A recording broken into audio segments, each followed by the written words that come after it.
Chers astrolosophistes, bonjour et bienvenue à celles et ceux qui nous rejoignent. Nous nous retrouvons aujourd'hui pour la rentrée astrologique de septembre 2022 avec les rétrogradations des planètes de Jupiter à Pluton depuis le 24 août avec Uranus.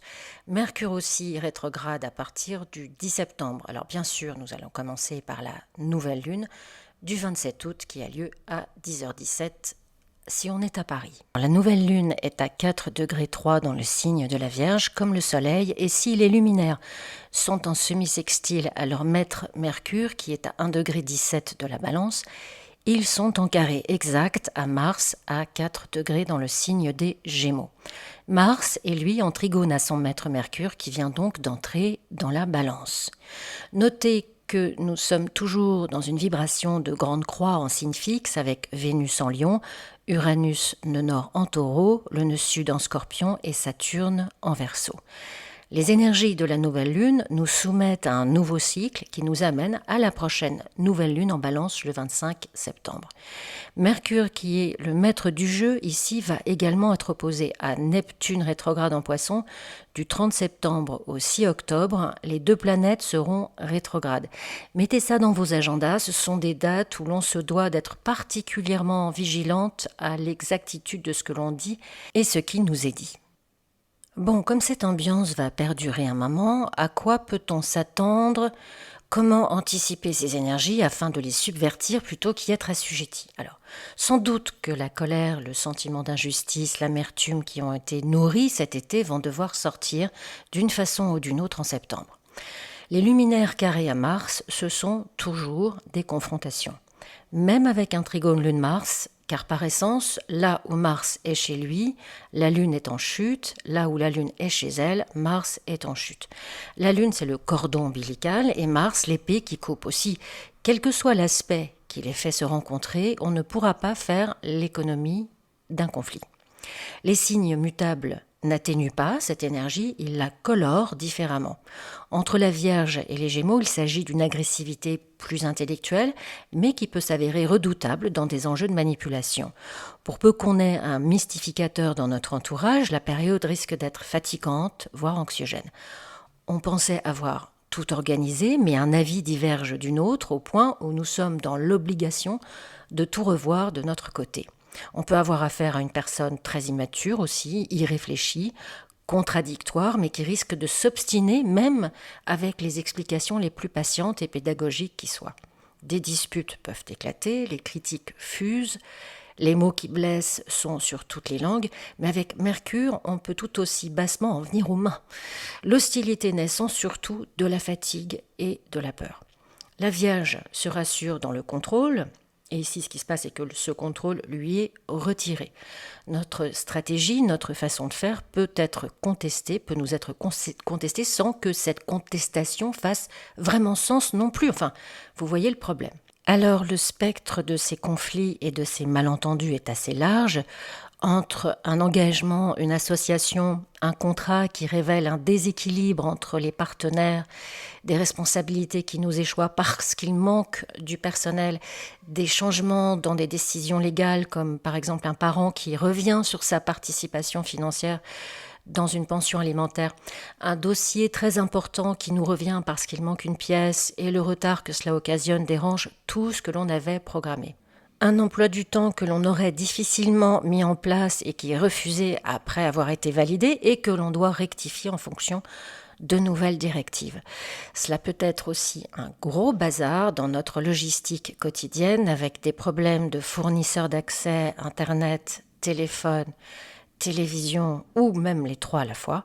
Même combat avec des fournisseurs d'énergie comme l'électricité, le gaz, le fioul, l'essence, etc. Que ce soit parce que les prix augmentent ou que nous subissions des coupures.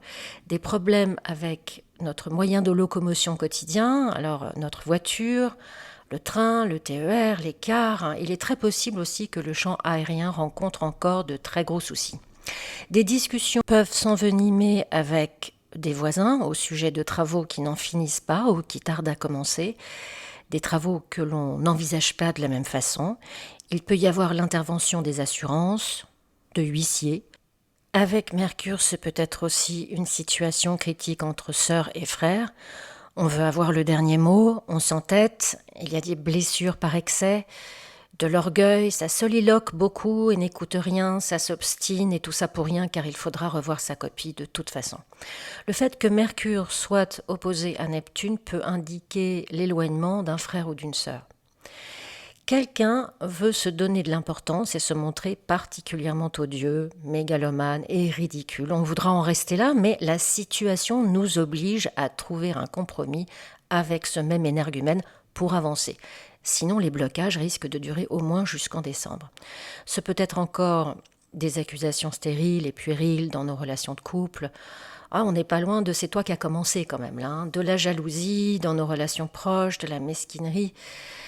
C'est peut-être aussi des médisances que l'on nous rapporte pour soi-disant nous éclairer sur une relation, mais dont le but intime est surtout une envie d'infecter les choses. Alors évidemment, avec Vénus carré à Uranus, peut-être des ruptures de contrat de toutes sortes, hein. Sans discernement, les portes claquent, mais la furie reste.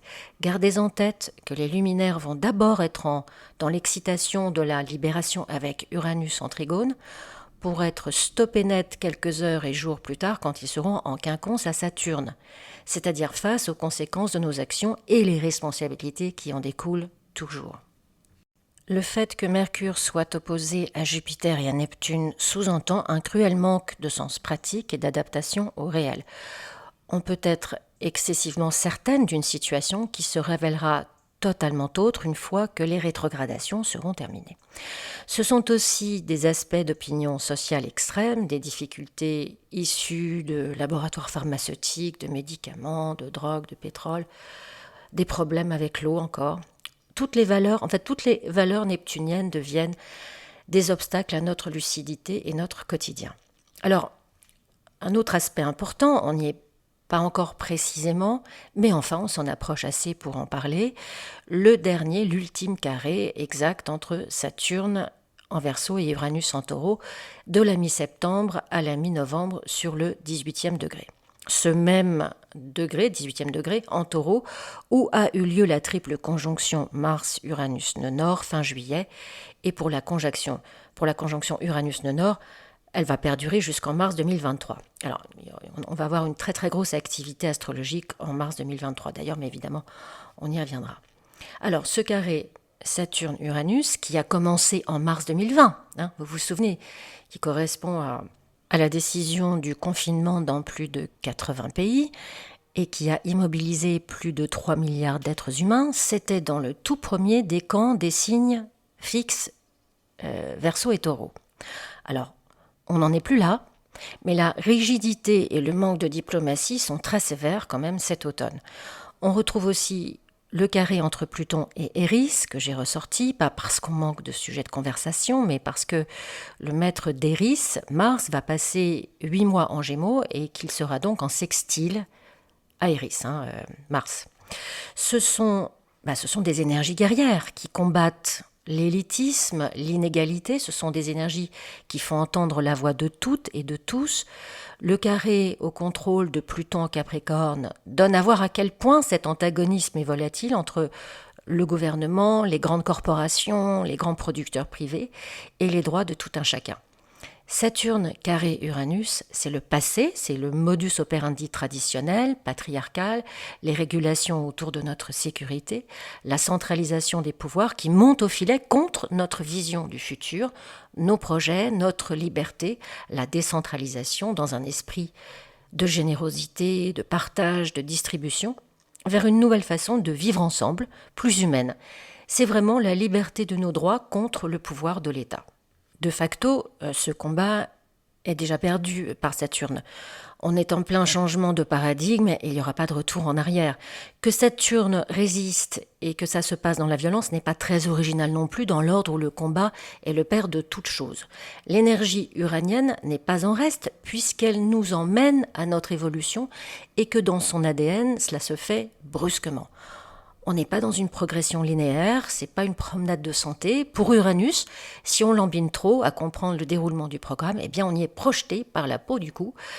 Parce qu'Uranus est conjoint au nœud nord, il s'agit de notre futur collectif de toute façon. Uranus en taureau, littéralement, c'est une autre façon d'être sur notre planète. Une autre façon de profiter de ses richesses. Une autre façon de les exploiter. Une autre façon d'être avec la nature. Une nouvelle façon d'être humain avec elle. Alors, Uranus rétrograde sur le 18e degré jusqu'à la mi-octobre. Après, il passera à 17. Alors, le 18e degré, pour Dan Rudyard, le 18e degré du Verseau, du côté de Saturne, c'est la difficulté pour l'homme moderne de garder secrètes ses motivations et son histoire personnelle. La lutte entre le pouvoir de la société et le droit de l'individu conduit à la défaite de ce dernier. Les officines étatiques et autres médias arrivent presque toujours à avoir accès à notre passé. C'est un degré de dévoilement, de mobiles cachés et de secrets personnels. Elle désigne au grand jour nos actions passées. Bon, on a vu qu'on était dans cette énergie-là, dans cette ambiance-là, dans cette atmosphère-là depuis quelques années. On arrive à la fin de cette énergie, mais c'est sans doute ce qu'on va encore traverser cet automne. Le 18e degré du taureau, pour Uranus, c'est une purification de la conscience égotique. Alors, l'ego est son attachement au bien de ce monde. Les mentalités ont besoin d'être aérées. Nous devons nettoyer les portes de nos conceptions des choses, changer notre logiciel interne.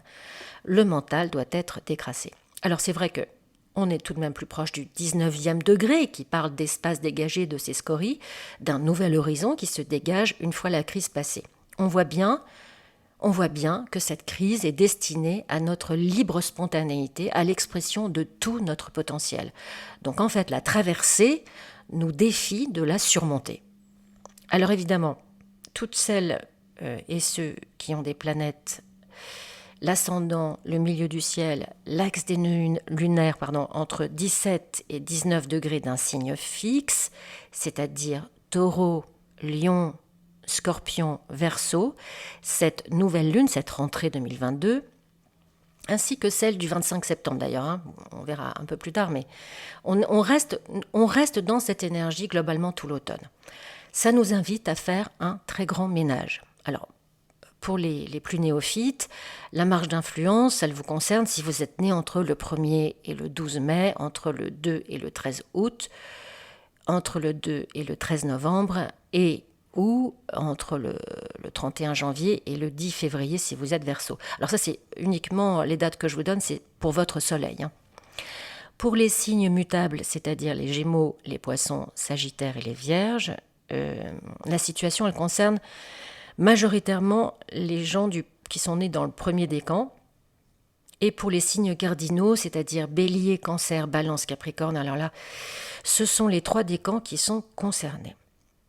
Bon, alors ça c'est évidemment la liste pas exhaustive des avaries sur notre vaisseau, mais c'est pas ce qui rend l'astrologie passionnante et on n'a pas vraiment besoin d'elle pour savoir que le bateau prend l'eau, à moins bien sûr d'être complètement déconnecté de la réalité. Ce qui est intéressant, c'est les propositions qu'elle nous fait pour sortir grandi de ce nouveau challenge.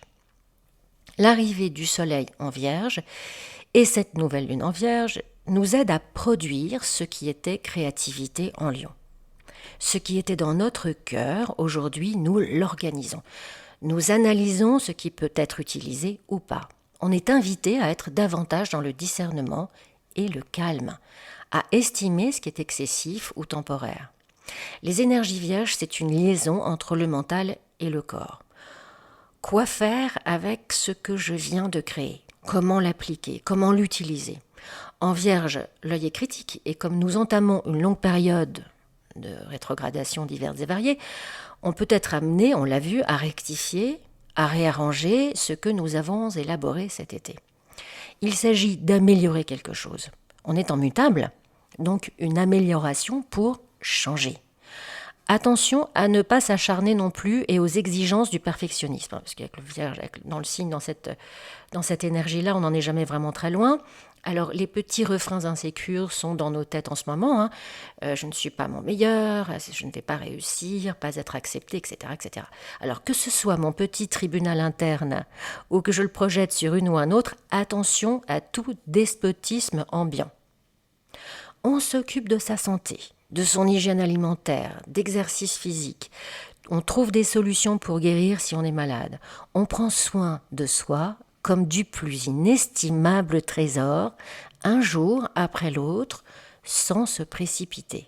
Soyez maligne, soyez fin, toute implication dans des débats improductifs et polémiques pour le goût de l'invective nous fera perdre un temps et une énergie considérables. Occupons-nous de protéger notre belle lumière du bruit et de la bêtise avec ce beau trigone entre Vénus en Lion et Chiron en Bélier. Alors, j'imagine que vous avez vu comme moi que Mercure fait partie d'un grand trigone avec Mars et Pluton.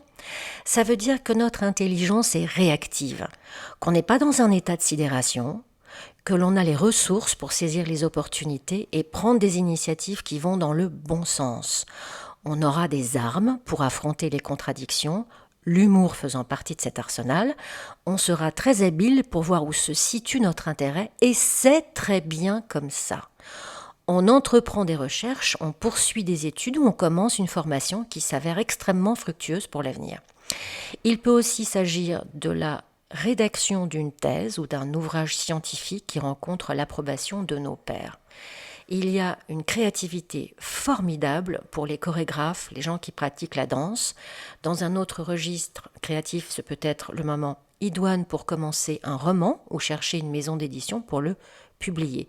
Tout ce qui est créativité de façon générale est porté en ce moment. On sera capable de respecter notre ambition en déstructurant ce qui perturbe notre intellect.